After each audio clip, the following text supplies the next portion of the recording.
Assalamualaikum warahmatullahi wabarakatuh. Alhamdulillah, geng, kita bersama lagi. Okey, geng. Baru-baru ni Anwar Ibrahim ada pergi ke Jakarta, Indonesia untuk ada bermesyuarat dengan negara-negara di Asia. So, ada buat penemuan, ada buat mesyuarat lah, apa semua pelbagai, dan ada juga slot masa untuk buat program seperti mana program yang ada di dalam negara kita, Temu Anwar. So dekat Indonesia depa apa nama ada buat Temu Anwar di Jakarta.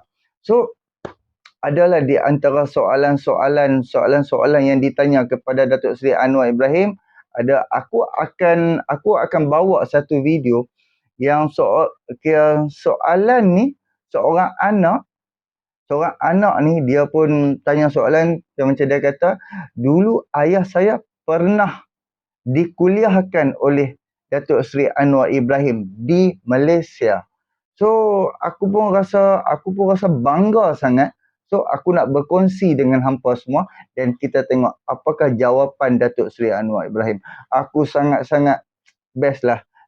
Temu Anwar ni sampai ke negara jiran, dan bayangkan rakyat Indonesia dan juga pimpinan-pimpinan tinggi dekat Indonesia sangat-sangat berbangga dengan Datuk Seri Anwar Ibrahim.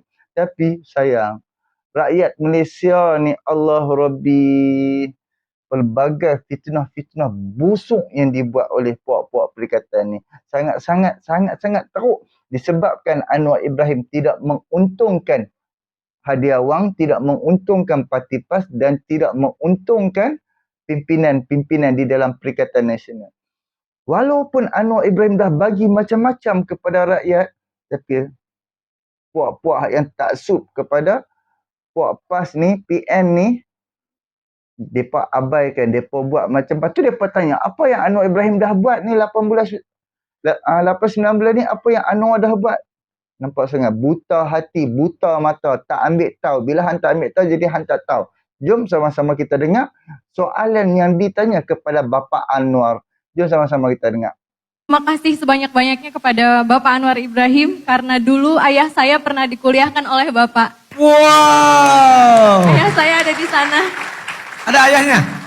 Ada ayahnya? Ada. Di mana ayahnya? Mana Boleh ayahnya berdiri? berdiri? Mungkin Coba ayahnya berdiri. boleh berdiri. Yang mana banyak yang berdiri? Ayahnya boleh. banyak.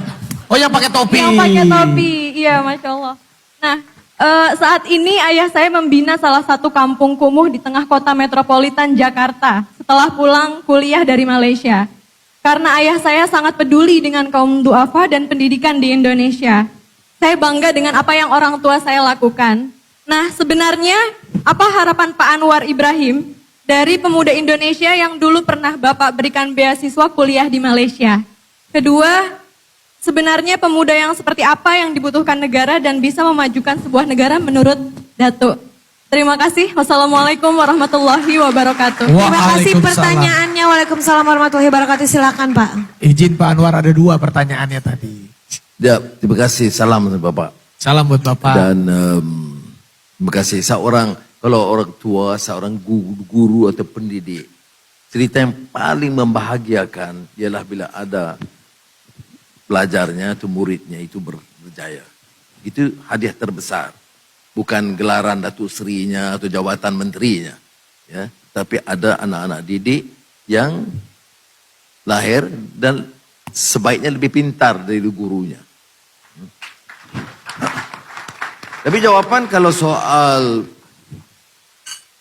anak muda, tidak ada jawaban yang terlebih baik daripada kupasan Al-Quran dalam surah Al-Kahfi. Hanya dan ini gak viral juga di sini itu. Pidato, tapi masa itu saya tengah marah jadi keras soal menolak kezaliman dan sebagainya. Kita mau anak muda bagaimana?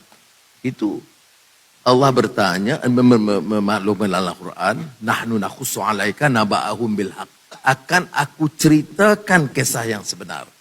Apa kisah sebenar? Bil haq. Innahum fityatun amanu bi rabbihim wazidnahum huda. Anak muda yang ada keyakinan. Dan kalau kita lihat dalam sejarah Al-Kahfi itu, dia senang dengan kebaikan, dia senang dengan ma'ruf, dia senang dengan ilmu, dia senang dengan budaya, dia benci dengan korupsi. Dia benci dengan kezaliman.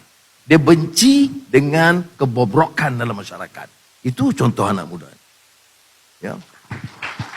Dan kalau dirumuskan, bagaimana? Ya tentunya keyakinan, tapi juga dengan ilmu. Dengan kefahaman.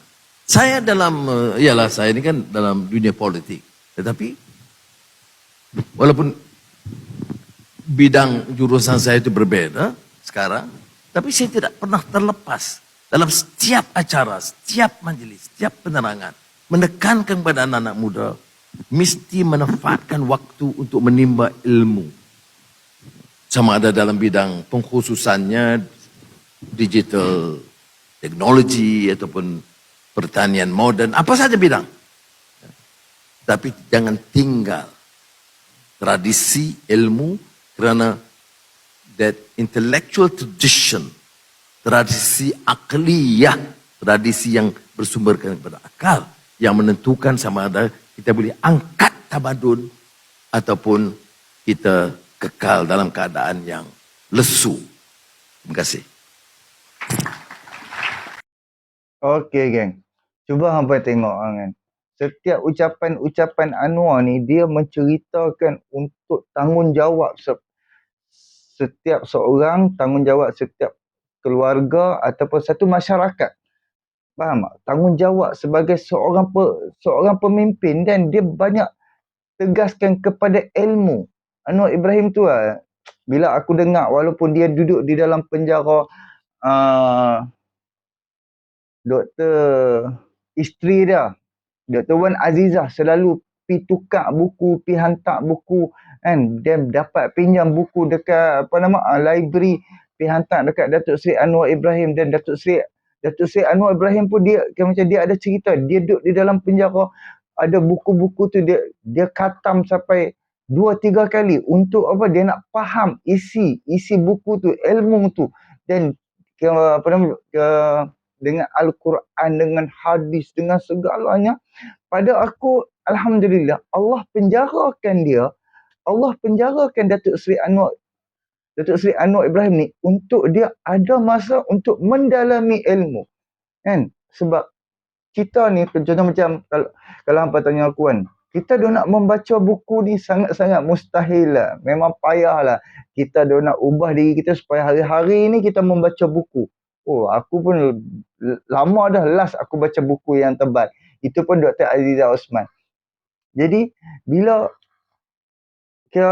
ni Allah izinkan perancangan jahat orang supaya Datuk Seri Anwar Ibrahim ni masuk ke dalam penjara, dan dia ada masa untuk mendalami buku, mendalami ilmu, hadis, Al-Quran dan juga tamadun ke apa semua ni, dan last dia keluar dalam masa beberapa tahun, Allah angkat darjat dia menjadi seorang Perdana Menteri, orang nombor 1 di dalam negara kita. Aku sangat-sangat berbangga kan. Memang alhamdulillah Allah penjarakan dia sebab Allah nak bagi Datuk Seri Anwar Ibrahim ni satu persediaan untuk diri dia tu untuk menjadi Perdana Menteri. Dan sekarang siapa nak sangka, Habib, kerajaan boleh bawa hadis 40, dan Datuk Seri Anwar Ibrahim cakap dia nak reform daripada segi rasuah, korupsi, salah guna kuasa. So sebab tu sekarang ni kita duk dengar penjawat awam, mereka tak sokong Anwar Ibrahim sebab apa? Tak boleh nak makan rasuah, tak boleh komisen, walaupun duit kopi kan. Anwar Ibrahim lawan di setiap sistem tak kira lah, di setiap kementerian apa-apa, mereka dah tak boleh dah. Sehingga kan Datuk Seri Anwar Ibrahim sendiri cakap bawa-bawa ni sampai duit kopi pun tak boleh kan. Sampai tahap cara tu, sampai dekat Datuk Seri Anwar Ibrahim tahu ayat WhatsApp tu kan. Jadi itulah, kita nak reform bukannya dalam sehari, 2 hari, 3 hari. Dia perlu ambil masa. Memang perlukan masa untuk nak ubah negara ni. Bukan petik-petik jari terus jadi tak. Kan? Of course, sekarang ni ada penjawat awam hak tak suka kan. Jadi sekarang ni, Anwar Ibrahim perlukan masa lagi untuk rakyat-rakyat yang membenci dia, yang tak suka dekat dia, supaya akan datang akan suka kepada Datuk Seri Anwar Ibrahim, akan suka corak-corak pemerintahan Datuk Seri Anwar Ibrahim. So lah, kita mengharapkan kebaikan yang dibawakan oleh Datuk Seri Anwar. Cuba hampa tengok kan, Datuk Seri Anwar Ibrahim dalam masa satu hari, berapakah event yang dihadiri oleh Datuk Seri Anwar Ibrahim. Setiap kali berucap setengah jam, 20 minit, 40 minit, 50 minit, sejam dia duduk berucap depan-depan ramai dengan dia bawa satu je. Satu ayat ni selalunya hak yang dia bawa, kita perlu reform, kita perlu amanah, kan? Kita perlu buat kebaikan, kita perlu pulihkan negara, kita perlu bangunkan kembali ekonomi. Kan? Itulah. Kan? Sekarang ni ramai orang cakap, Datuk Seri jagalah kesihatan. Sebab cuba hampa tengok waktu kempen pilihan raya. Pagi sampai petang dia dengan pejabat dia. Kan? Balik daripada pukul 5, terus pergi negeri sana, terus pergi negeri sini, terus berkempen sana, bercakap sini. Esok tu ada penemuan pula, ada pula sidang media. Sidang media daripada siapa dia tahu, Mai. Kan? Lepas tu ada jumpa sultan lagi, sana lagi. Kan? Cuba hampa tengok kan. Jadi aku nak bawa sikit satu lagi last video. Ramai orang kata Perdana Menteri jagalah kesihatan. Jom sama-sama kita dengar. Sahabat-sahabat saya kata, no, go slow. Tok Yang Pertuan Agong kata, Perdana Menteri jaga kesihatan. Tapi saya kata, saya tunggu berapa tahun dah jadi Perdana Menteri? 25 tahun. Dah jadi kerja lah. Kritik kerajaan dah banyak. Jadi ketua pembangkang lama. Duduk penjara hampir 11 tahun. Itu yang pandai sikit tu. Dan sekarang jadi Perdana Menteri, panggil kawan-kawan yang pandai, buat kerja. Ini yang kita nak buat. Kamu nak maki buat apa? Jadi saudara minta Johor bangkit kali ini di Sebang Geram dan Kulai. Bangkit dan tentukan. Dan orang Johor akan ke depan mengetuai pemikiran rakyat Malaysia. Bebaskan negara ini. Yes. Okey, geng. Itulah. Kita perlu ubah pemikiran. Jangan terlalu jadi taksub. Sebab tu kalau hampa perasan, video daripada Jebat Daharka. Jebat Daharka pernah cakap, jangan jadi tunggui yang bodoh. Jangan jadi tunggui. Jadilah lalang. Supaya bila kita jadi lalang, kita bijak menilai. Kan? Bila hang jadi tunggui, bila pimpinan hang buat salah apa pun, hang masih duk jilat dia lagi. Hang tak dapat ubah pemikiran hang. Jadilah lalang. Rasa hang ni tak bagus, hang boleh pergi sana. Lalang pun macam tu lah. Kan? Hang nampak ni dia ada prinsip, dia ada ni okey, apa semua okey. Kan? Nampak cantik dia punya, dia punya usaha dengan dia punya perjuangan. So kita pergi bersama dengan dia. Kan? Bukannya duk jadi tunggu, malu ke orang lah. Kan? Kita tahu dia duk kafirkan orang, dia duk hina orang, dia duk ni macam-macam. Kan? Tapi tetap bersama, pertahankan yang dia haramkan orang, yang dia kafirkan orang tu. Sehingga tahu tu pemikiran puak-puak ni. Jadi itulah serba sedikit daripada aku. Inilah perkongsian daripada Datuk Seri Anwar Ibrahim diraikan full, Dewan full dekat Indonesia. Kita rakyat Malaysia tak boleh fikir lagi, tak tahu lah.